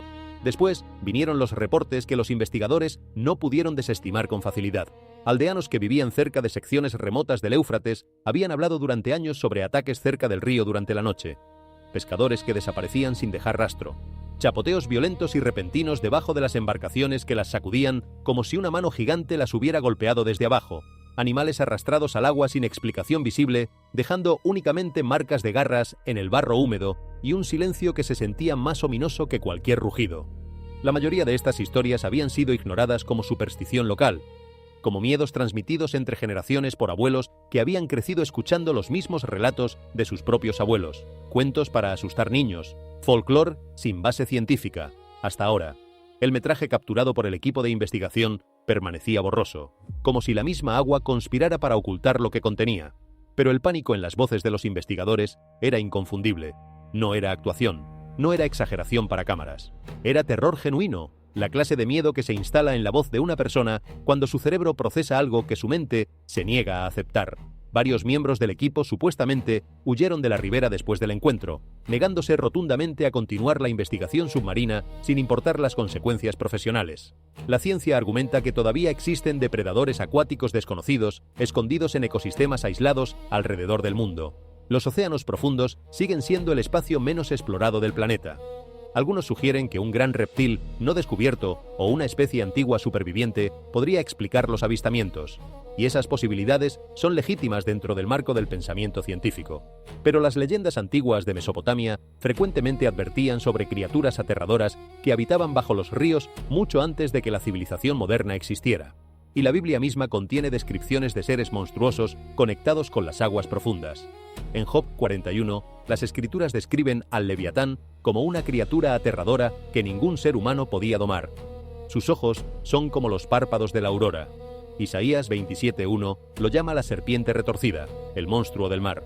Durante siglos muchos creyeron que estas descripciones eran simbólicas, imágenes poéticas diseñadas para transmitir poder y majestuosidad divina a través de metáforas comprensibles para la cultura antigua. Pero después de que los reportes del Éufrates se propagaran por la red como un virus imparable, una pregunta aterradora comenzó a perseguir a personas en todos los rincones del planeta. ¿Qué pasa si algo antiguo ha estado escondido bajo estas aguas todo este tiempo, observando y esperando con una paciencia que solo lo eterno puede sostener? Sucedió en cuestión de segundos. Los testigos describieron una explosión repentina de luz brillante extendiéndose a través de las nubes justo después del atardecer, cuando el cielo se encuentra en ese estado transitorio entre el día y la noche, donde todo parece posible. Conductores detuvieron sus autos al costado de la carretera con las luces de emergencia encendidas. Multitudes se congregaron fuera de sus hogares, señalando hacia el horizonte mientras una figura masiva comenzaba lentamente a tomar forma sobre el cielo que se oscurecía. Entonces, el contorno se volvió inconfundible. Una forma resplandeciente de apariencia humana apareció suspendida sobre las nubes con ambos brazos extendidos hacia los lados. La escala de la imagen resultaba difícil de procesar para los ojos humanos. Las personas comenzaron a llorar abiertamente. Algunos cayeron de rodillas en plena oración espontánea, sin importarles quién los estuviera mirando. Otros permanecieron de pie, congelados, incapaces de articular una sola palabra mientras la figura se mantenía suspendida en silencio sobre el horizonte, emitiendo una luz dorada pálida que era visible desde kilómetros de distancia. Los videos capturaron voces aterradas repitiendo las mismas palabras una y otra vez. ¿Lo ves? ¿Lo estás viendo? En cuestión de minutos los clips inundaron las redes sociales con la fuerza de un tsunami digital. La parte extraña no era solamente la forma en sí misma, sino su escala. La figura parecía imposiblemente grande, elevándose por encima de las nubes y brillando con una luminosidad que desafiaba cualquier fuente de luz conocida en la zona. Algunas grabaciones mostraron el contorno permaneciendo en su lugar durante varios minutos antes de desvanecerse lentamente en la oscuridad, como si la noche la reclamara de regreso. Los escépticos intentaron rápidamente ofrecer explicaciones: formaciones nubosas caprichosas, refracción lumínica causada por condiciones atmosféricas inusuales, ilusiones ópticas generadas por la combinación de humedad, ángulo solar y expectativas psicológicas. Pero los investigadores que examinaron la zona circundante no encontraron ningún monumento, ninguna fuente de proyección y ninguna estructura remotamente lo suficientemente grande como para crear la imagen que se observó en el cielo. Entonces, las personas comenzaron a conectar el momento con las Escrituras. Mateo 24:30 dice que entonces aparecerá la señal del Hijo del Hombre en el cielo. Durante siglos, los creyentes debatieron qué podría significar exactamente ese versículo. ¿Un símbolo abstracto? ¿Una advertencia codificada? ¿Una señal sobrenatural visible antes de los últimos días? Ahora millones estaban contemplando grabaciones que mostraban algo inquietantemente cercano a esa descripción, algo que encajaba demasiado bien como para ser descartado con un encogimiento de hombros. Aún más desconcertante, varios testigos afirmaron que la atmósfera cambió en el instante en que la figura apareció. El viento se detuvo por completo, como si alguien hubiera pulsado un botón de pausa en la meteorología local. Los pájaros desaparecieron del cielo sin previo aviso, como evacuados por una orden silenciosa. Un silencio pesado, casi tangible, se posó sobre el área antes de que las personas siquiera notaran la forma luminosa sobre sus cabezas. Como si el silencio hubiera llegado primero, preparando el escenario para lo que venía después. ¿Coincidencia? ¿Histeria colectiva alimentada por expectativas religiosas y la viralidad de las redes sociales? ¿O algo que la humanidad todavía no tiene las herramientas conceptuales para explicar completamente? Antes de continuar, dale like a este video y suscríbete para apoyarnos. Cada contribución hace una diferencia enorme. Muchas gracias. Durante siglos, el barro a lo largo del Éufrates enterró silenciosamente todo lo que tocaba. Luego el terreno comenzó a ceder. Después de semanas de movimientos inusuales cerca de las riberas del río, los residentes locales empezaron a notar formas humanas que aparecían lentamente a través de capas de sedimento oscuro. Al principio muchos creyeron que se trataba de estatuas talladas o restos fragmentados de un cementerio antiguo desenterrado por la erosión natural. Pero conforme más figuras emergían del barro, la verdad se volvió imposible de negar por más tiempo. Eran cuerpos. Restos momificados ancestrales estaban saliendo a la superficie de forma natural desde las entrañas de la tierra misma. Ningún equipo de excavación los había desenterrado. Ninguna operación arqueológica estaba siendo conducida en las cercanías. Las riberas del río los estaban revelando por su propia cuenta, como si la tierra hubiera decidido que ya no quería cargar con ese peso y estuviera devolviendo lo que le fue encomendado. Algunos de los restos aún conservaban fragmentos de tela envueltos alrededor de sus cuerpos, jirones de vestimentas que alguna vez cubrieron personas con nombres, historias y sueños que nadie recuerda ya. Otros mostraban piel parcialmente conservada, estirada firmemente sobre el hueso como el pergamino de un libro que nadie ha leído en 3000 años. Varios parecían congelados en posiciones retorcidas, como si hubieran sido sepultados repentinamente en medio del caos, sin advertencia, sin ceremonia, sin tiempo para prepararse para lo que venía. Las estimaciones preliminares sugirieron que los restos podrían datar de entre 1500 y 1000 a.C., un periodo conectado con los primeros reinos mesopotámicos y las civilizaciones que alguna vez florecieron a lo largo del Éufrates como flores en un jardín que el tiempo eventualmente abandonó. Pero lo que más perturbó a los testigos no fue simplemente ver a los fallecidos, fue la manera en que aparecieron, lentamente, en silencio, uno tras otro, como una procesión ordenada de fantasmas que emergen de la tierra con una puntualidad que sugiere intención en lugar de accidente. Los videos se propagaron rápidamente, mostrando cráneos vacíos asomando entre el barro agrietado mientras secciones de tierra colapsaban a su alrededor como si el suelo se estuviera tragando a sí mismo. Algunos habitantes locales se negaron a acercarse a los sitios, convencidos de que el río estaba desenterrando algo maldito, algo que debería haber permanecido bajo tierra hasta el fin de los tiempos. Otros describieron una pesadez emocional extraña que se cernía sobre la región, como si la historia olvidada misma estuviera resurgiendo de vuelta al presente con todo el peso acumulado de los siglos que pasó en el olvido. Para muchos creyentes, un versículo vino a la mente con la fuerza de un relámpago. Lucas 8:17 dice que nada secreto permanecerá oculto, ni nada escondido dejará de ser conocido y sacado a la luz. A lo largo de las Escrituras, las cosas ocultas frecuentemente son reveladas en momentos designados, no por accidente, no por coincidencia, sino cuando llega el tiempo para que lo que fue escondido quede al descubierto. Los científicos explican que el cambio en los sedimentos y la erosión ambiental pueden naturalmente desenterrar restos antiguos con el paso del tiempo, y probablemente tienen razón en cuanto al mecanismo físico del fenómeno.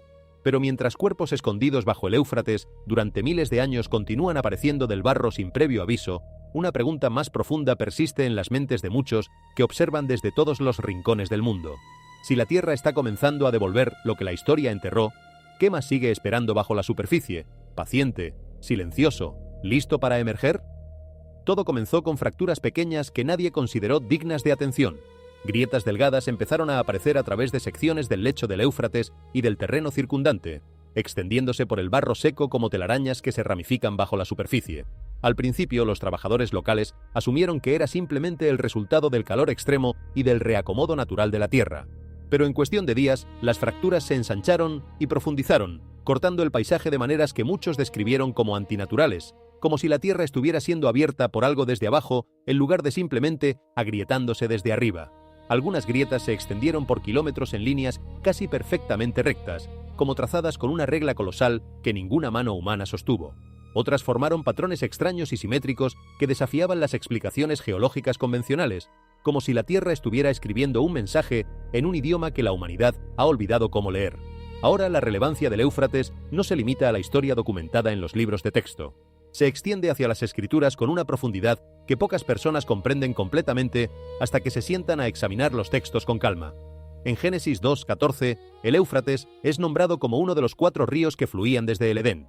Eso lo conecta directamente con los orígenes mismos del relato bíblico, con el primer capítulo de la historia humana, tal como la fe la cuenta. No es simplemente un río entre muchos. Es un río que estuvo presente cuando todo comenzó. A lo largo del Antiguo Testamento, funciona como una línea divisoria entre reinos, un marcador de territorios, una frontera que definía quién controlaba qué y hasta dónde podía llegar el poder de cada nación. Representaba simultáneamente control, expansión y restricción. Era el límite último, la raya en la arena que separaba mundos. Pero en el Apocalipsis, el significado se eleva a un nivel completamente diferente. El Éufrates deja de ser la frontera entre naciones humanas y se convierte en una frontera de contención sobrenatural. En Apocalipsis 9:14 se describe algo como atado junto al río, no pasando a través de él, no llegando casualmente, atado, fijado, restringido, impedido de moverse hasta que llegue un momento que ya fue determinado antes de que el tiempo comenzara a correr. Este concepto introduce algo que recorre toda la escritura profética como un hilo conductor. eventos cuyo momento no es negociable, liberaciones que no ocurren gradualmente, sino que estallan en un punto exacto calculado desde la eternidad. Apocalipsis 9:15 refuerza esto con precisión quirúrgica. Los 4 están preparados para una hora, un día, un mes y un año específicos, no para una temporada general, no para una era difusa, para un momento medido con la exactitud de un reloj que no conoce el error. Y cuando esa liberación ocurre, la escala es inmediata y abrumadora. El texto describe una fuerza de 200 millones. Ya sea que se interprete literalmente o como una cifra que representa algo más allá de lo que el conteo humano puede abarcar, el número comunica una magnitud sin precedente histórico. Esto no es un evento local confinado a una región. Esto no se queda dentro de fronteras nacionales. Se extiende a través de la humanidad como una onda expansiva que no reconoce mapas ni jurisdicciones. El resultado se describe sin rodeos. Destrucción a gran escala. No lenguaje simbólico envuelto en capas de metáfora que permiten múltiples interpretaciones cómodas. Consecuencia directa vinculada a una liberación que previamente estaba contenida. Esa distinción es absolutamente crítica, porque contención implica que algo está siendo retenido activamente en este mismo momento. No destruido, no eliminado, retenido. Lo cual significa que la condición previa a la liberación no es ausencia, es restricción. Y la diferencia entre ambas es la diferencia entre una amenaza que no existe y una amenaza que simplemente no ha sido soltada todavía. Eso trae todo de regreso a la ubicación. ¿Por qué el Éufrates? A lo largo de toda la escritura se usa repetidamente como una línea fronteriza, un borde divisorio entre territorios, poderes y movimientos de ejércitos. Pero aquí en el Apocalipsis se convierte en algo que trasciende la geopolítica. Se convierte en una frontera entre estados de realidad, entre lo que tiene permiso de moverse y lo que no lo tiene. Entonces, cuando el río está estable, la frontera permanece intacta. Pero cuando el río cambia, cuando se seca, se debilita o se desplaza, la atención se mueve hacia lo que esa frontera estaba manteniendo a raya. No como especulación ociosa, sino como secuencia lógica. Primero, algo es atado. Después, un momento es establecido. Después, la liberación sigue. Nada en ese orden se describe como accidental, y nada al respecto sugiere aleatoriedad, lo cual deja una sola tensión en el centro del texto. Si algo ha sido retenido en un lugar específico para un momento señalado, entonces la pregunta real no es si existe. La pregunta real es si ese momento se está acercando. Si algo está atado, ¿dónde está siendo retenido? El libro del Apocalipsis ofrece una descripción que es simultáneamente directa y profundamente inquietante. Habla de un lugar llamado el abismo, no un lugar distante situado en algún rincón remoto del cosmos, sino algo conectado con la Tierra misma, algo que existe debajo de nuestros pies. En Apocalipsis capítulo 9, una llave es entregada y este abismo es abierto. La primera señal no es movimiento, no son figuras emergiendo, es humo que asciende desde abajo, no derivándose horizontalmente a través del cielo como la bruma matutina, sino empujando verticalmente hacia arriba desde las profundidades de la tierra, como si algo que estuvo sellado durante un tiempo incalculable estuviera finalmente rompiendo la barrera que lo contenía. Ese detalle lo cambia todo, porque esto no es algo que desciende desde arriba, es algo que sale desde abajo. La dirección del movimiento importa enormemente. Cambia completamente la naturaleza de la amenaza y la geografía del peligro. De ese humo, criaturas emergen. Son descritas como semejantes a langostas, pero dotadas de un poder que las langostas naturales no poseen. No son insectos ordinarios ni animales comunes comportándose de maneras familiares.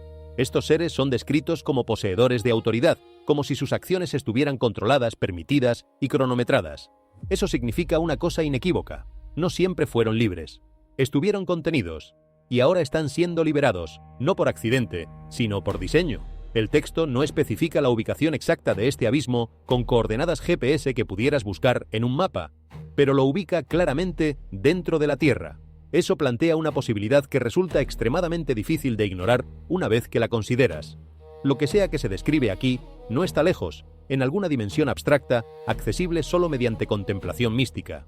Está oculto bajo la superficie del mundo que pisamos cada día, sellado hasta el momento en que se abre. Y cuando ese momento llega, no libera silencio, libera actividad. La secuencia es precisa, ordenada como los movimientos de una sinfonía compuesta antes de que la orquesta existiera. El abismo se abre, el humo asciende, los seres emergen, el impacto sigue. No hay aleatoriedad en el orden. Todo se desarrolla paso a paso, como si hubiera sido programado mucho antes de que los eventos comenzaran a manifestarse en el plano visible. Eso conduce a una pregunta más profunda que ningún análisis superficial puede responder. Si algo puede ser liberado, entonces debe haber sido mantenido en su lugar. no destruido, no removido, retenido intencionalmente. Durante siglos la humanidad ha explorado la superficie de la Tierra con instrumentos cada vez más sofisticados. Pero lo que yace debajo permanece en su mayor parte desconocido, vasto, oscuro, inalcanzable con la tecnología actual. Las escrituras sugieren que no todo ese espacio está vacío, que parte de él podría estar habitado por algo que fue restringido por una razón que supera nuestra comprensión. Y si la restricción existe como estado presente, y no solo como concepto teológico abstracto, entonces la liberación también debe existir como posibilidad futura. Así que la pregunta se vuelve ineludible. ¿Podría algo existir bajo la superficie, sellado para un tiempo específico, esperando con la misma paciencia con la que una semilla espera la lluvia? Y si esa posibilidad te hace detenerte a pensar por un segundo, tómate un momento para darle like al video y suscribirte, porque lo que viene a continuación conecta las piezas de una manera que resulta aún más difícil de explicar con las herramientas convencionales del pensamiento. ¿Qué sucede si lo que está ocurriendo ahora ya sucedió antes? Jesús hizo una declaración que suena simple en la superficie, pero que transporta un significado mucho más profundo del que una lectura casual podría extraer. Dijo que los últimos días serían como los días de Noé. La mayoría de las personas interpreta eso únicamente como una referencia al aumento del pecado y la degradación moral. Un mundo más violento, más corrupto, más distante de Dios. Y esa lectura no está equivocada, pero tampoco está completa. En los tiempos de Noé, el problema no era exclusivamente la conducta humana, por terrible que ésta fuera. Sí, la gente estaba corrompida. La violencia se había multiplicado exponencialmente. La sociedad estaba fracturada desde sus cimientos hasta su techo. Pero Génesis describe algo adicional, algo que excedía los límites de la vida humana normal tal como la entendemos. En Génesis 6:4 se mencionan los Nefilim. Estos no son descritos como personas ordinarias de estatura superior al promedio.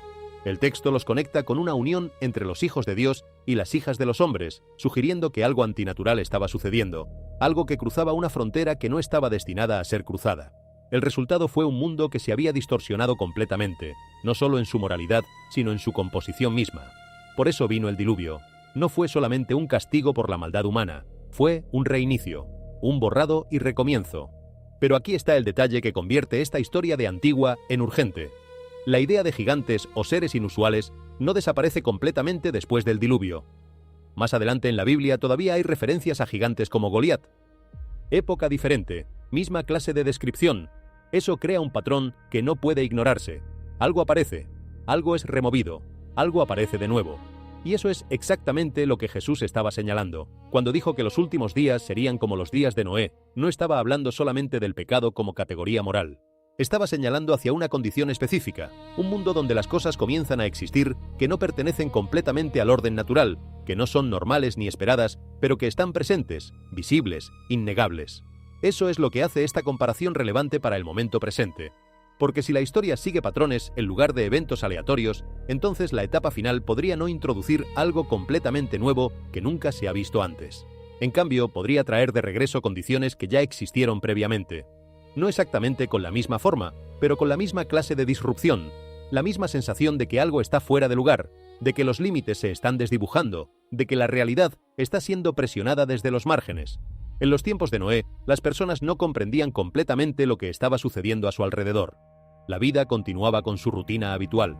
La gente comía, trabajaba, construía y hacía planes para el futuro, mientras algo más profundo se desarrollaba en el trasfondo, invisible para quienes no querían verlo.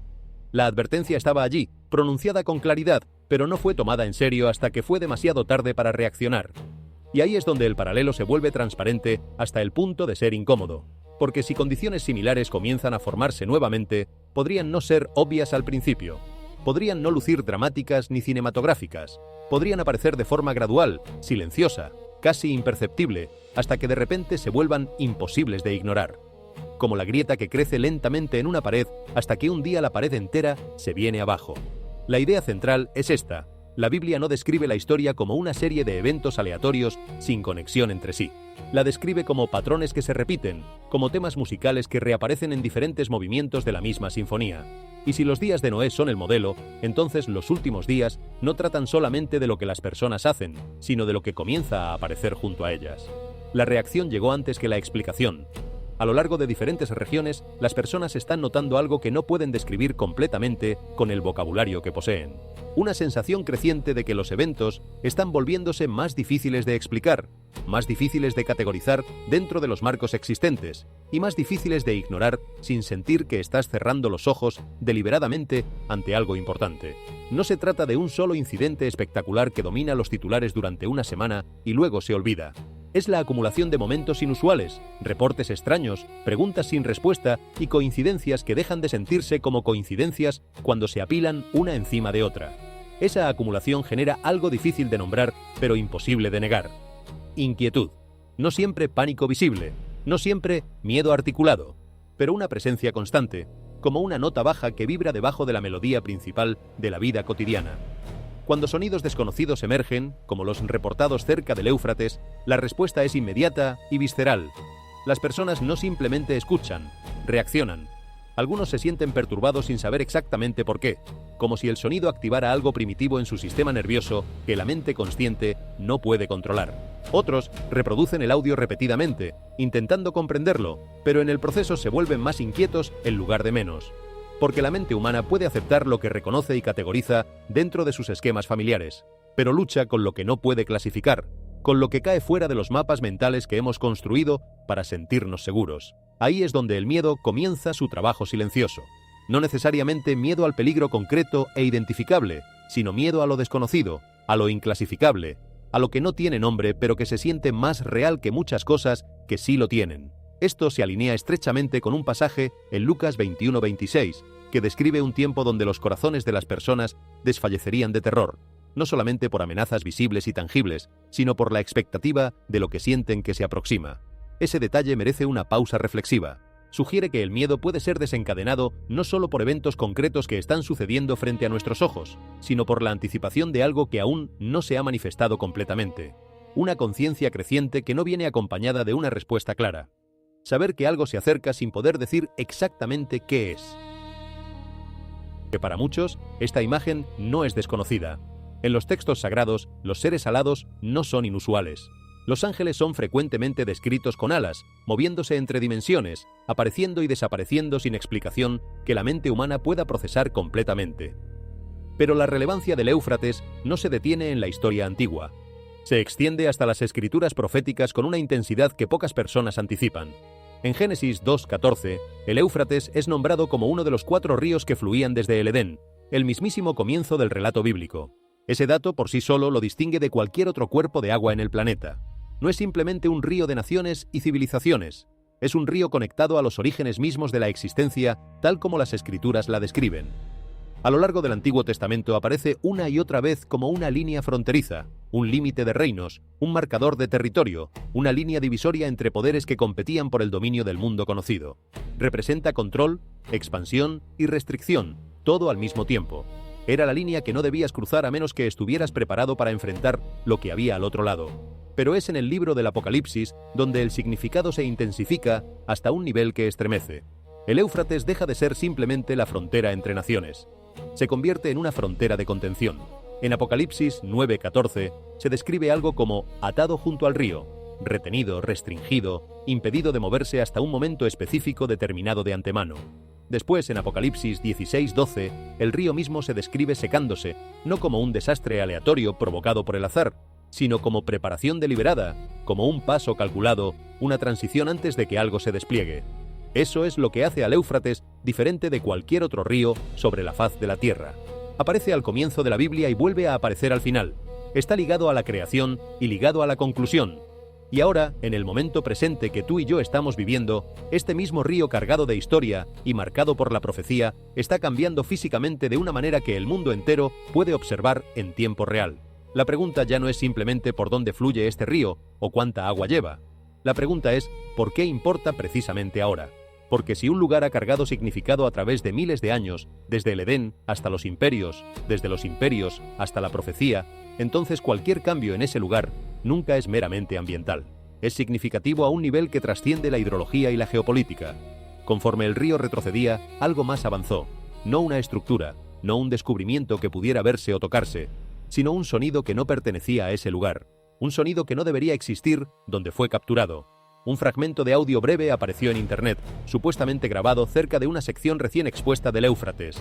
No había nada visualmente dramático en la grabación, ninguna figura, ningún equipo de excavación confirmado, ninguna marca oficial de ninguna institución. Solo un encuadre silencioso interrumpido por algo profundamente desconcertante. El audio no se comporta como ruido ambiental normal. Sube de forma desigual, se quiebra, regresa, casi como si estuviera luchando por abrirse paso a través de algo sólido. Algunos oyentes lo describieron como un lamento distante, pero no emocional, no expresivo de la manera en que un ser humano se lamentaría. Más bien como una vibración forzada, como si el sonido mismo estuviera siendo empujado a través de un espacio estrecho que no quería dejarlo pasar. Otros notaron algo aún más perturbador. El sonido no se dispersaba hacia afuera como lo haría un ruido normal en un espacio abierto. Se mantenía contenido, repitiéndose en ráfagas cortas, como si estuviera rebotando dentro de una cámara cerrada bajo la superficie. Ese detalle cambió la conversación por completo, porque el espacio abierto absorbe el sonido. El espacio confinado lo atrapa. Y lo que sea que producía ese audio sonaba atrapado. Sonaba como algo que intentaba ser escuchado desde un lugar del que no podía escapar. Ningún equipo verificado se ha presentado públicamente para confirmar la grabación. Ningún segundo ángulo ha aparecido para corroborarla. Ningún metraje continuo respalda la afirmación. Solo un fragmento, crudo, aislado e imposible de rastrear completamente. Pero esa es exactamente la razón por la que se propagó con la velocidad que lo hizo. No porque demostrara algo de manera concluyente, sino porque no se explicaba a sí mismo. Dejaba un vacío que la mente humana necesita desesperadamente llenar, y ese vacío es precisamente lo que mantiene a las personas reproduciendo el clip una y otra vez. En cuestión de horas, la grabación apareció en múltiples plataformas. Las reacciones se dividieron casi de inmediato, como un río que encuentra una roca en medio de su cauce. Analistas señalaron inconsistencias en los patrones de onda, sugiriendo alteración digital.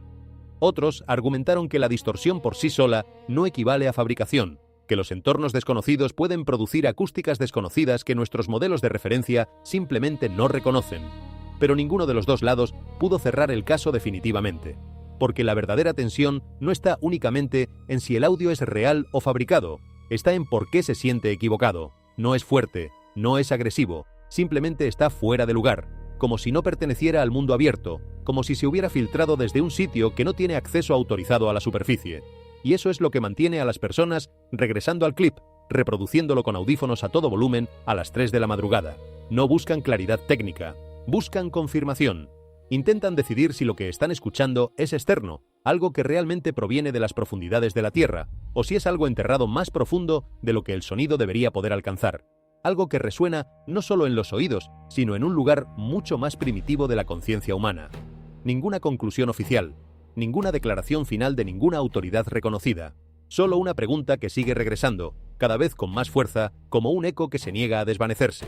Si esto fue fabricado, ¿por qué suena tan específico, tan particular, tan diferente de cualquier otro engaño auditivo que Internet haya producido? Y si no fue fabricado, ¿por qué fue escuchado ahora, en este momento, en este lugar, junto a este río? Deja tu opinión sincera abajo. ¿Real o fabricado? ¿Coincidencia o algo completamente diferente? Si el sonido levantó preguntas, las escrituras ofrecen contexto.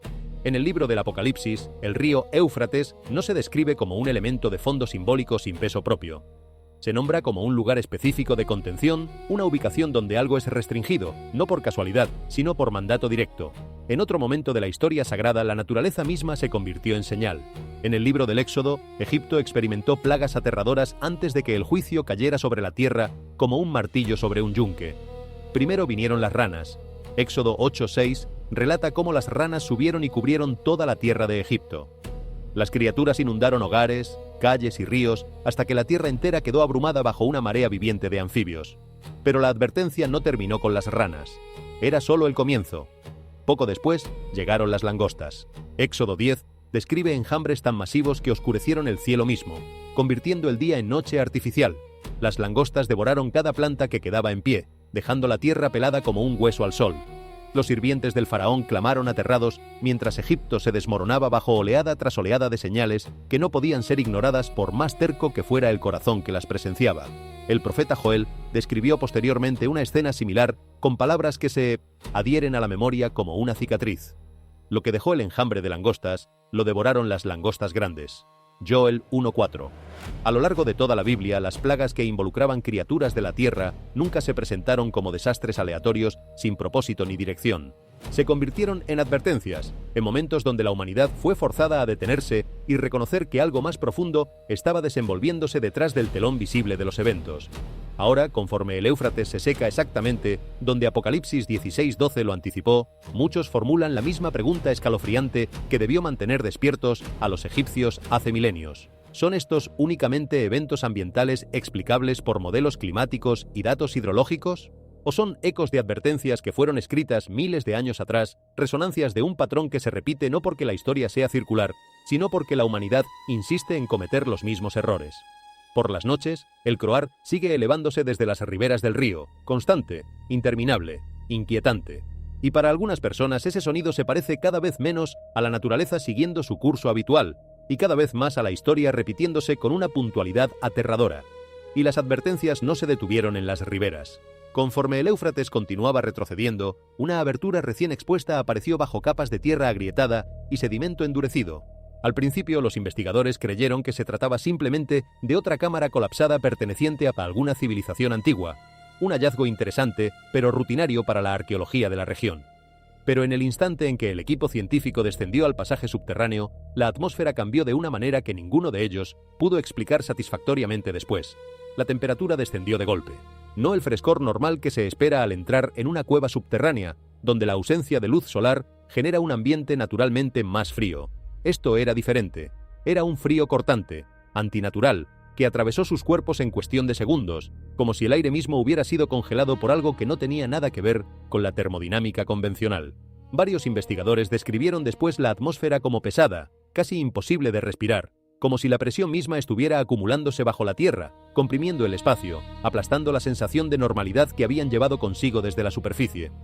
Los haces de sus linternas penetraron más profundamente en la oscuridad, empujando contra una negrura que parecía tener densidad propia, como si la luz tuviera que esforzarse para avanzar, como si la oscuridad no fuera simplemente ausencia de luz, sino una presencia activa que resistía la intrusión. Finalmente la cámara se abrió lo suficiente como para revelar lo que había permanecido escondido allí durante siglos, quizás milenios, quizás desde un principio que la mente humana no puede calcular. Hileras de jarrones masivos de arcilla se alineaban contra las paredes de piedra. Había docenas, tal vez cientos. Cada jarrón había sido cuidadosamente sellado con cera negra endurecida y envuelto con alambre de cobre corroído por el tiempo. Nada en su disposición lucía aleatorio o casual. Estaban posicionados con una precisión extraña, casi ritualística, como si quien los colocó allí quisiera asegurarse de que permanecieran intactos para siempre, sellados contra la curiosidad humana, protegidos no de la humedad o del deterioro, sino de algo mucho más fundamental, del contacto, de la apertura, de la liberación. Al principio el equipo se concentró en la documentación. Las cámaras grababan, las mediciones se tomaban con meticulosidad profesional, las notas se escribían con la urgencia de quienes saben que están frente a algo sin precedentes. Pero entonces sucedió algo que alteró el estado de ánimo dentro de la cámara de forma instantánea e irreversible. Uno de los jarrones se movió. Después, otro. En cuestión de momentos, varios jarrones comenzaron a temblar violentamente contra el suelo de piedra, produciendo un sonido que reverberaba por las paredes de la cueva como el latido acelerado de un corazón colosal. Los investigadores se paralizaron mientras los crujidos resonaban a través de las paredes rocosas. Fracturas delgadas se extendieron por la arcilla antigua como venas abriéndose en la superficie de una piel milenaria, y múltiples sellos se partieron de forma simultánea. Y entonces llegó el olor. Una oleada espantosa de putrefacción estalló en la cámara con una intensidad que varios miembros del equipo describieron como algo que iba más allá de la descomposición orgánica conocida. Era denso, tóxico, casi asfixiante, como si lo que había estado sellado dentro de esos recipientes no fuera simplemente materia orgánica degradada por el tiempo, sino algo que la naturaleza misma había intentado mantener contenido. Varios investigadores cayeron de rodillas jadeando en busca de aire. Algunos huyeron hacia la entrada con la desesperación de quien sabe que cada segundo cuenta. Otros permanecieron congelados por el shock, incapaces de moverse mientras la oscuridad consumía los rincones más alejados de la cueva y el hedor parecía envolverlos como una manta hecha de pesadillas. Para muchos que han seguido estos reportes a medida que se despliegan, las imágenes que evocan conectan inmediatamente con el libro del Apocalipsis. En Apocalipsis 5, los sellos permanecen cerrados hasta que llega el momento señalado para que sean finalmente abiertos. A lo largo de toda la escritura, las cosas selladas frecuentemente representan juicio diferido, consecuencias postergadas hasta que el instante preciso de la liberación arriba, según un calendario que ningún ser humano escribió. Y ahora, bajo el Éufrates que se seca, contenedores antiguos sellados durante eras desconocidas están quebrándose uno por uno, como si respondieran a una orden que solo ellos pueden escuchar. La pregunta ya no es únicamente qué estaba escondido en esa cámara. La pregunta real, la que te mantiene despierto mirando el techo a las 4 de la mañana es: ¿por qué se están rompiendo los sellos precisamente ahora? Si esto está resonando contigo, deja tu like, escribe un comentario con tu perspectiva y comparte este video con alguien que necesite verlo. Muy bien, sigamos adelante, porque lo que viene a continuación es aún más intenso. En las profundidades de las cámaras expuestas cerca del Éufrates, el equipo de arqueólogos desenterró algo que sacudió a toda la expedición desde sus cimientos. Sepultado bajo capas de piedra compactada y sedimento endurecido por el tiempo, yacía una estructura esquelética masiva diferente a cualquier cosa previamente documentada en la región. Inicialmente, los investigadores asumieron que los restos pertenecían a un enterramiento humano de un individuo inusualmente alto, quizás un líder tribal o un guerrero de una cultura que valoraba el tamaño físico como símbolo de autoridad, pero conforme más del esqueleto emergía de la tierra, la anatomía se volvió cada vez más difícil de explicar dentro de los parámetros de la biología humana conocida.